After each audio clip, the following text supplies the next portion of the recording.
Check 1, 2. Okay. So a couple of very interesting things came to my attention. 70 days from the Revelation 12 sign, from September 23rd, is December 2nd, 2017. That's something that we should consider, take note of, because along those same lines, here's 29th of November 1947, which was the date the plan to partition Palestine was put into effect, and that ended up being on the Hebrew calendar 16 Kislev 5708. If we add 70 years to that, then we get December 4th, 2017. So December 2nd, December 4th, we've got the ending of a 70-day period and a 70-year period. These are numbers from Daniel 9, possibly. I think they are. So one other very interesting thing happening right around this time is a waiver could be signed or might not be signed for the Jerusalem Embassy Act of 1995. In 1995, the United States Congress said, you got to move the U.S. Embassy from Tel Aviv to Jerusalem. If and when that were to happen, that would mean the United States is recognizing Jerusalem as the capital of Israel, which it isn't, I guess not today, even though the Israels claim that it is. No one in the world, I believe, is recognizing that. So by the United States moving the embassy from Tel Aviv to Jerusalem, this will say, we believe that Israel is a sovereign nation, and they have claim to Jerusalem. Therefore, the Palestinians do not have claim to Jerusalem, and therefore the entire Muslim world does not have claim to Jerusalem. They have historical claim to it, but they don't have claim to owning the city.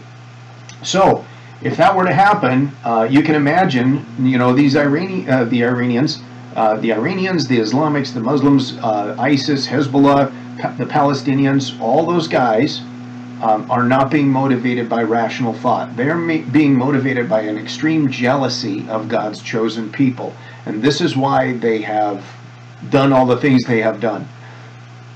If you think about first to the Jew and then to the Gentile, and you're a Gentile, you have probably gone through a time where you thought, God doesn't love me as much as the Jews. And that's not true. He does love you as much as the Jews. In fact, you'll probably you'll be rewarded, and or whatever. We are rewarded according to the works we have done in Christ, right? And those without Christ are punished according to the deeds that they've done. And so there's no person that is going to be treated unjustly. God's justice is perfect. And so when you think of first to the Jew and then to the Gentile, you probably have a tinge of jealousy, which, if you're a mature Christian, you then overcome after a while. Well, imagine being an Islamic, and you know in the bottom of your heart, you're not God's chosen people. The Jews are. And you're just irate with them. And maybe the Jews have mistreated you, or maybe they haven't. I don't know. But you're consumed with jealousy. When Trump when the embassy is moved, I'll get back to this in a second, but when the embassy is moved to Jerusalem, that's going to probably start a war with Israel and all the surrounding hostile Islamic countries. So this Embassy Act of 1995 said you got to move the U.S. Embassy from Tel Aviv to Jerusalem within 4 years, within 99. However, if it's a matter of national security, the president can sign a waiver and delay it for 6 months. And that's what's happened for 20 years. These are all the waivers that were signed. Every 6 months, every single president, Democratic and Republican, have done this. Democrat and Republican. So look, here's the last one that was signed, May 31st, 2017, by the current president, President Trump. 6 months later, as you can see by the pattern here, December 2nd, December 1st, 6 months later is somewhere around this same time. Remember, we've got December 2nd is 70 days from the Revelation 12 sign. December 4th is 70 years from the plan to partition Palestine.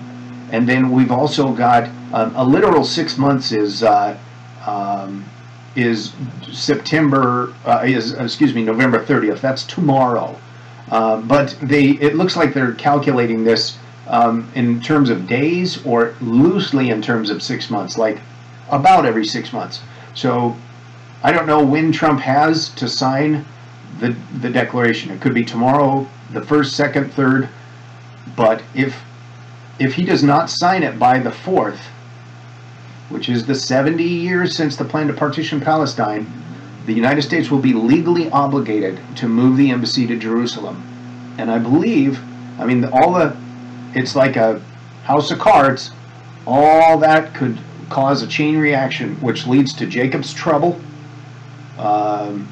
which culminates in the rapture. That's the good news for us that are in Christ. So I pray that Jesus will come, but also I pray for all those people that don't know the Lord. Get to know the Lord. I mean, think of you being a brainwashed Palestinian teenager, and you've been told you got to go in and kill those people. You have no idea what you're doing. I pray that all those people will wake up. And Jesus will have his remnant. Those that will survive Jacob's trouble, the remnant of Israel, they will go on to live in the millennial kingdom. They will be in the wilderness for 1,260 days. We'll be in heaven way before that. Probably right before they venture out through the Mount of Olives. Well, I'm derailing everything here. Anyway, the point is, be on the watch, looking tomorrow, the 1st, the 2nd, the 3rd, and the 4th.